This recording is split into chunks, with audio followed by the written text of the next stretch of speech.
മുൻ മുഖ്യമന്ത്രി വി.എസ്. അച്യുതാനന്ദന്റെയും സാഹിത്യ പ്രതിഭ എം.കെ. സാനു മാസ്റ്ററുടെയും അനുസ്മരണം സംഘടിപ്പിച്ച് ചെറായി ബീച്ച് ജനകീയ വായനശാല ആൻഡ് ഗ്രന്ഥശാല. ജില്ലാ പഞ്ചായത്ത് അനുവദിച്ച സൗണ്ട് സിസ്റ്റത്തിന്റെ ഉദ്ഘാടനവും ചടങ്ങിൽ നടന്നു. വായനശാല പ്രസിഡന്റ് കെ.ബി. രാജീവിന്റെ അധ്യക്ഷതയിൽ ജില്ലാ ലൈബ്രറി കൌൺസിൽ അംഗം ഇ.സി. ശിവദാസ് അനുസ്മരണ പ്രഭാഷണവും ജില്ലാ പഞ്ചായത്ത് അംഗം അഡ്വക്കേറ്റ് എം.ബി. ഷൈനി സൗണ്ട് സിസ്റ്റത്തിന്റെ ഉദ്ഘാടനവും നിർവഹിച്ചു.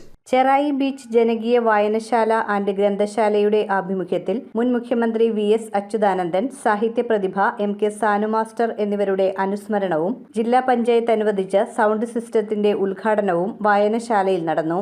ജില്ലാ പഞ്ചായത്ത് അംഗം അഡ്വക്കേറ്റ് എം.ബി. ഷൈനി സൗണ്ട് സിസ്റ്റത്തിന്റെ ഉദ്ഘാടനം നിർവഹിച്ചു. കേരളത്തിനകത്താണെങ്കിൽ വായനശാലകൾക്ക് വലിയ പ്രാധാന്യം കൊടുത്തുകൊണ്ടാണ് ഗവൺമെന്റും മറ്റു സംവിധാനങ്ങളും വായനശാലകൾക്ക് ആവശ്യമായിട്ടുള്ള സൗകര്യങ്ങൾ പുസ്തകത്തിന്റെ രൂപത്തിലായാലും മറ്റു ഉപകരണങ്ങളായാലും ഒക്കെ നൽകി കൊടുക്കുകയും അതിലൂടെ മുന്നോട്ട് പോകാൻ വേണ്ടി ശ്രമിക്കുകയും ചെയ്യുന്നത്. ജനകീയ വായനശാല പ്രസിഡന്റ് കെ.ബി. രാജീവ് ചടങ്ങിൽ അധ്യക്ഷത വഹിച്ചു. അവരുടെയും അതോടൊപ്പം തന്നെ സാഹിത്യ ലോകത്ത് നിറസാന്നിധ്യമായിരുന്ന എം.കെ. സാനുവിൻ്റെയും അതോടൊപ്പം തന്നെ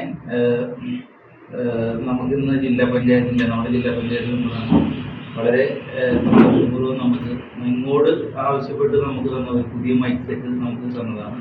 ജില്ലാ ലൈബ്രറി കൌൺസിൽ അംഗം ഇ.സി. ശിവദാസ് അനുസ്മരണ പ്രഭാഷണം നടത്തി. Ward member വി.ജി. ശ്രീമോൻ, ജനകീയ വായനശാല secretary P T. Sudheer Kumar, member Romeo T K. തുടങ്ങിയവർ സംസാരിച്ചു. News bureau, Vypin. തികച്ചും സാധാരണക്കാർക്കായി 10,000 സ്ക്വയർ ഫീറ്റിൽ കളത്തുങ്കൽ വുഡ്സ് ആൻഡ് ഫർണിച്ചർ വിശാലമായ ഷോറൂം ഒരുക്കിയിരിക്കുന്നു. ഓണം പ്രമാണിച്ച് സ്പെഷ്യൽ ഡിസ്കൗണ്ടുകൾ.